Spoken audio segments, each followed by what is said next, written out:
Si bien partimos de analizar un circuito, en este punto lo que estamos haciendo es prácticamente un diseño, porque en base a un requerimiento previamente determinado, que es que la salida pueda llegar a tener 10,2 volts, vamos a diseñar el bootstrap para que funcione como queremos según el requerimiento. ¿Cómo vamos a hacer esto? Bueno, vamos a decir que la tensión de bootstrap tendrá que seguir siendo de 6,3 volts. ¿Por qué? Bueno, porque si bien nosotros vamos a rediseñar las resistencias R1 y R2, las vamos a rediseñar para que sigan siendo iguales. Vamos a decir que R1 va a ser igual a R2 y que va a ser igual a R. Si las dos resistencias son iguales, la tensión, por más que tomen el valor que tomen, la tensión en el capacitor de bootstrap va a seguir siendo 6,3 volts, que es la tensión de fuente más la tensión base emisor dividido 2. Eso ustedes lo pueden verificar. Pero si se cumple que R1 es igual a R2, entonces la tensión del capacitor de bootstrap va a ser igual a la tensión de fuente más la tensión base emisor de ON dividido 2. En este caso 6,3 volts. ¿Por qué vamos a pretender que las resistencias R1 y R2 sean iguales? Bueno, eso lo vamos a entender cuando diseñemos el capacitor de bootstrap. Por ahora nos vamos a quedar con que van a ser iguales. Si entonces tengo 10,2 volts en la salida y tengo 6,3 volts de caída en el capacitor de bootstrap, voy a tener en este punto una tensión que tendrá que ser de 16,5 volts. Con esta tensión de 16,5 volts y esta tensión de 10,2 volts, me queda determinada en función de R2 la corriente de base. La corriente de base que definí antes va a ser igual a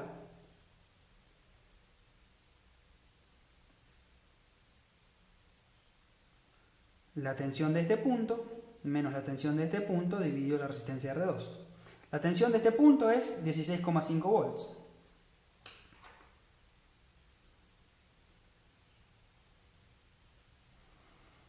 La tensión de este punto es 10,2 volts más la tensión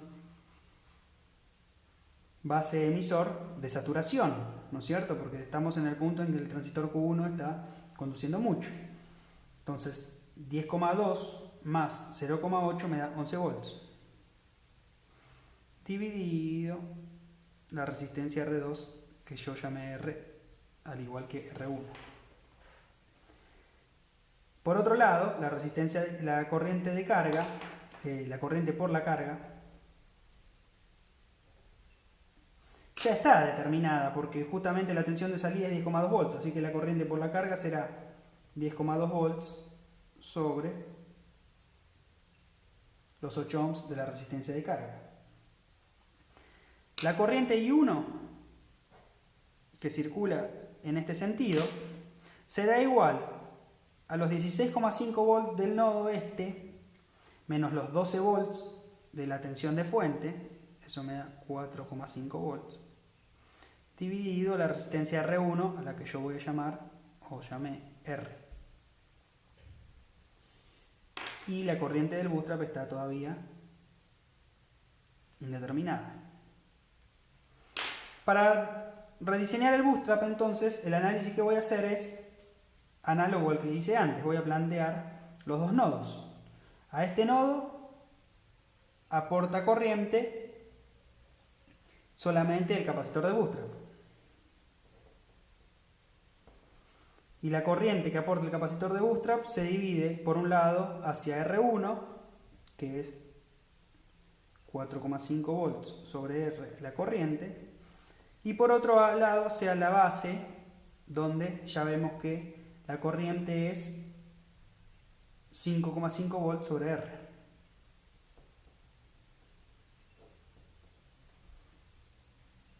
Planteando este nodo, obtenemos que la corriente del nodo, la corriente que aporta el emisor al nodo, es la corriente de base amplificada HFE más 1. Y esa corriente se divide, por un lado hacia la carga,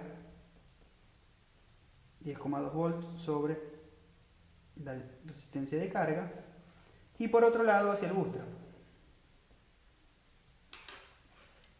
Nuevamente tengo un sistema de dos ecuaciones con dos incógnitas, donde ya puedo calcular cuánto vale la corriente de bootstrap y la corriente de base. No, tengo como incógnita también la resistencia R. Me faltó decir, bueno, ya lo dije, pero bueno, no lo reemplacé acá, que la corriente de base es igual a 16,5 menos 11, que es 5,5 volts, sobre R. Lo dije acá, pero no lo escribí acá abajo. O digo que tengo un sistema de 3,3 o reemplazo esto acá y tengo un sistema de 2,2. De todas maneras, ya tengo todo lo que necesito plantear para determinar cuánto vale la corriente de bootstrap, la corriente de base y la resistencia R. En este caso a mí me da que la resistencia R que tengo que adoptar es, sacando todas las cuentas, igual a 125,8 ohms. Entonces, R1 tiene que ser igual a R2, que tiene que ser igual a 125,8 ohms. En todo caso, como estoy diseñando y tengo que usar un valor de resistencia compatible con lo que pueda disponer el mercado, o bueno, no podría dejar un punto de ajuste, pero tendría que dejar dos y ajustar los dos al mismo valor, no tendría mucho sentido en este caso. Lo que tengo que adoptar es una resistencia disponible en el mercado que será o levemente mayor o levemente menor a 125,8 ohms. En este caso yo adoptaría, por tomar la resistencia levemente menor que consiga, porque tomando una resistencia levemente menor, entonces voy a tener una corriente levemente mayor y seguro voy a poder obtener los 10,2 volts de salida que necesito. Es decir, va a estar sobredimensionado el generador de corrientes si tomo una resistencia más chica.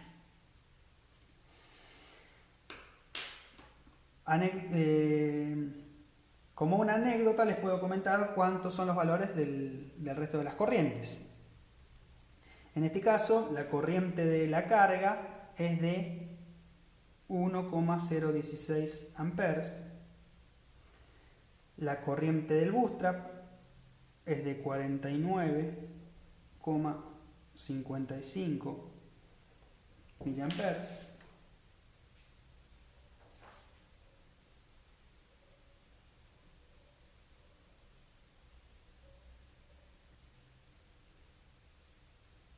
No, perdón, estoy copiando los valores que puse ahí. La corriente del bootstrap es de 79,4 miliamperes. La corriente de la carga es de 1,275 amperes. La corriente en el emisor es de 1,355 amperes. La corriente de la base es de 44,7 miliamperes y la corriente I1, la que se va hacia la fuente, bueno, será 4,5 volts dividido 125,8 ohms. De vuelta, este punto tiene una tensión muy superior a la tensión de fuente. Tengo una corriente desde que tiene que entregar el bootstrap hacia la fuente. Si el sistema está relativamente bien diseñado, podemos ver que la corriente que necesita el bootstrap para operar tendrá que ser varias veces inferior a la corriente que toma la carga. Si necesito una corriente equivalente para llevar a la fuente a la que necesito tomar en la carga, bueno, evidentemente hay algún problema en el diseño. Quizás sea que estoy queriendo obtener un valor de tensión de salida muy parecido a la tensión de alimentación que puedo tener. Que quiero obtener un valor de tensión de salida muy similar a la tensión de la fuente que estoy utilizando. Por último, me queda determinar o diseñar la capacidad del capacitor de Bootstrap. Y esa es la razón por la cual adoptamos que R1 iba a ser igual a R2. ¿Por qué? Porque se puede demostrar que la impedancia que ve en paralelo el capacitor de Bootstrap es aproximadamente R1 en paralelo con R2. Como R1 más R2 es una consideración del diseño, porque justamente la corriente del generador de corriente depende de R1 más R2, y nosotros queremos maximizar el paralelo de R1 y R2 para poder entonces minimizar el capacitor de Bootstrap. La manera con la cual maximizamos el paralelo teniendo determinado el valor de la suma es diciendo que las dos resistencias son iguales.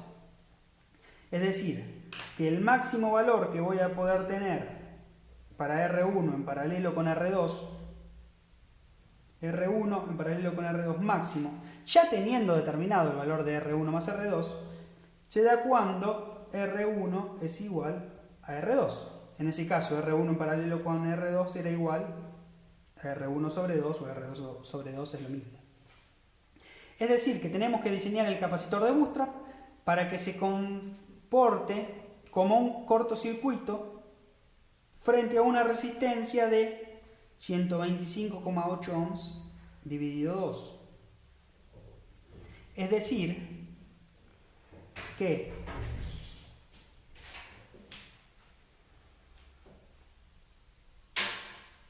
uno sobre la mínima frecuencia de operación multiplicado por la capacidad del capacitor de Bootstrap deberá ser mucho menor a R1 en paralelo con R2. Y esa es la última variable que me quedaba determinar, el capacitor de Bootstrap, que dependerá, claro, de la mínima frecuencia de operación a la cual yo pretendo que responda este circuito. Si quiero que responda hasta 20 Hz en baja frecuencia, bueno, tendré un requerimiento para el capacitor de Bootstrap que será más estricto que si quiero que responda hasta 50 Hz en baja frecuencia.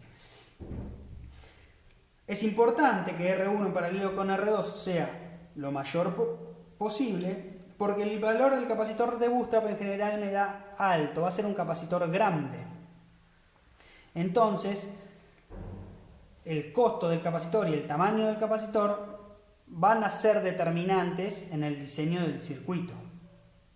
¿Se entiende? En este caso, fíjense que R1 en paralelo con R2 me da de 63 ohms. Si yo quiero llegar a frecuencias en las decenas de hertz, y bueno, voy a tener un capacitor de Bootstrap que va a estar en el orden de quizás las centenas de los microfarads. Entonces es importante poder maximizar el paralelo de R1 y R2 para poder minimizar la capacidad del capacitor de Bootstrap.